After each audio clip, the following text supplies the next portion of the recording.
So it's been a minute since I've, kind of made a vlog, and kind of figured let's start it off with just some maintenance on my bike. So without further ado, let's get started on the DRZ.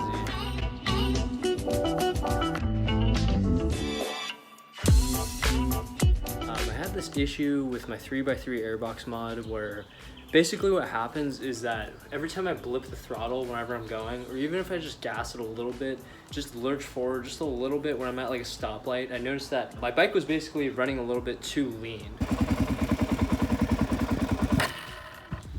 See, so it cuts out like that. Every time you whack the throttle like that, it should be able to handle that, but that's a pretty good sign that it's running too lean. So when your bike's running too lean, the air to fuel mixture is more dominant on the air part versus the actual fuel part. If you're running too rich, it's vice versa. Running rich just basically means more fuel to air versus air to fuel. When there's an imbalance, that's when you get some issues. So it's idling very low, and I've noticed that since I did the mod. And it's kind of been a little bit of time too. I just kind of figured it would work itself out once everything kind of sits itself in the carb with the new jetting and whatnot. So I always say refer to your manual on purpose because it's very useful. You can find a lot of good information and whatnot. They have photos, everything that you need to figure out stuff on, just basic stuff on your bike, and even like kind of extensive stuff like how to rejet your carb, how to clean out your carburetor, what type of oil you need for the shocks, for your bike in general. Just stuff like that. It's really useful. So I'm gonna take my thing to the shop because I can't really figure out through the manual which one my idle adjustment screw is, and it's like my air fuel mixture screw. That's what it is. My bad. So let's try to figure that out and go to my shop, and I'll let you guys know what I figure out. Okay, so just take it out, cut the nipple off of it, and put it back on. Where can you explain that? Right there. I'm just recording it just so I know. 2 Phillips screws right there. Okay.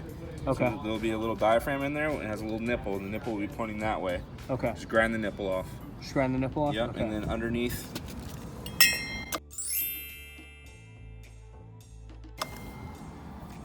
Here, see this piece? In there, there's a flat screw.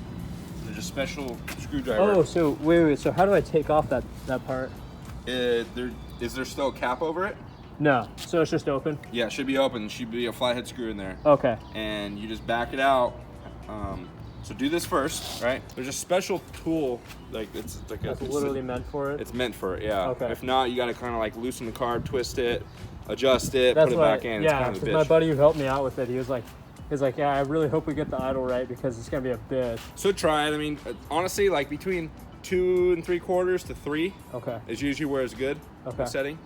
And back it out, right? Back it out, yeah. Okay. Set it to 3. More rich is better. Yeah. So grind that nipple, set that to 3. If that doesn't work, bring it back by and I'll try and like fill it with it.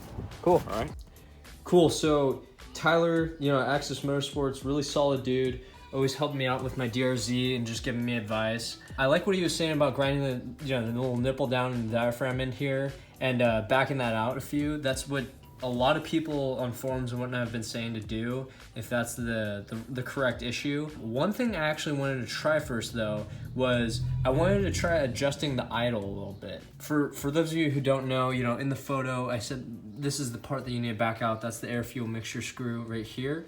And then right here, this huge thing right here, this little knob, if you twist it to the right, it's gonna adjust your idle to idle higher. If you adjust to the left, it's gonna be lower. I just wanna fiddle with that just to see if it's my idle and basically just go from there. If that doesn't work out, then, we'll just take it from there.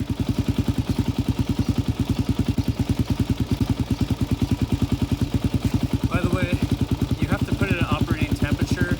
You can't just do this when it's cold turkey.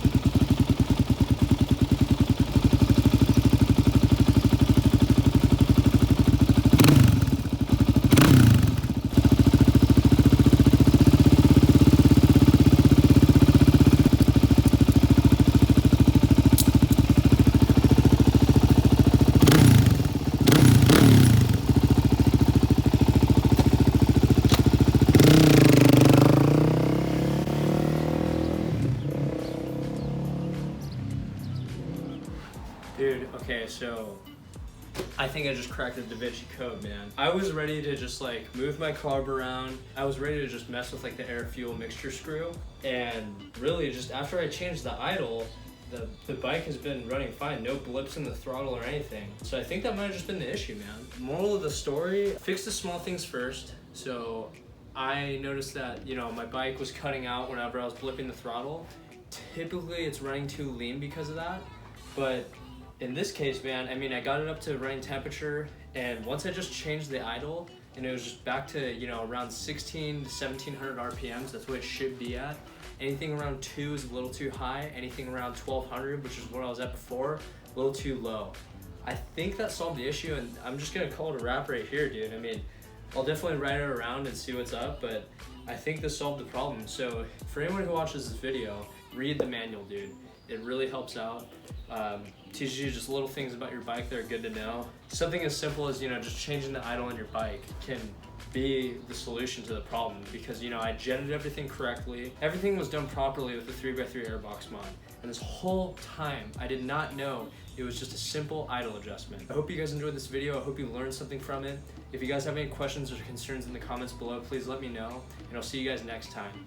One other thing that I wanted to say, guys, I've been really slow with the videos, and I've just been on a hiatus to the max. The biggest thing is just school and getting through that right now, and I want to keep cranking out videos. I just don't want to take it upon myself to put so much pressure on myself to keep making more and more and more.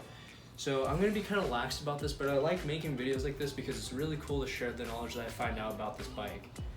So let me know what you guys think in the comments. Please tell me what you want to see next. And next video, I'll have a Gixxer review out, and it's going to be the first time that I ride a sport bike. So stay tuned, guys, and I'll see you next time.